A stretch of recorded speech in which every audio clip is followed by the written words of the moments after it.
आपण पाहत आहात नाशिक खबर न्यूज, जनतेचे हक्काचे व्यासपीठ।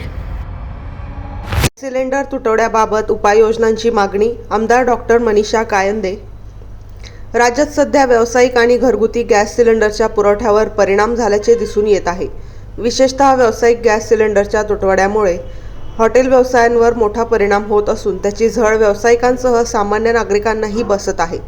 या पार्श्वभूमीवर राज्य शासनाने याबाबत तातडीने लक्ष घालून काही ठोस उपाययोजना करणार का, असा प्रश्न आमदार डॉक्टर मनीषाताई कायंदे यांनी उपस्थित केला आहे।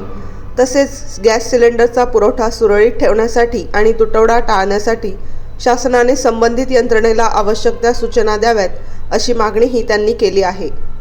सुरू असलेल्या युद्धाचा परिणाम आपल्या राज्यातील इंधन पुरवठ्यावर देखील मोठ्या प्रमाणात दिसू लागला आहे। राज्यात हॉटेल व उद्योगांना पुरवण्यात येणाऱ्या व्यावसायिक सिलेंडरचा तुटवडा मोठ्या प्रमाणात भासू लागल्यामुळे जवळपास 30% औद्योगिक आस्थापना व मुंबई, पुणे, नागपूर, औरंगाबाद, संभाजीनगर, नाशिक यांसारख्या मोठ्या मेट्रो सिटीमध्ये जवळपास 25 ते 30% हॉटेल्स सध्या बंद करण्यात आलेली आहेत। याचा परिणाम राज्यातील मुंबई, पुणे शहरांसारख्या मोठ्या शहरांमध्ये राहणाऱ्या सर्वसामान्य नागरिकांवर होऊ लागला असून आगामी काळात याचा परिणाम घरगुती इंधन पुरवठ्यावर देखील होऊ शकतो।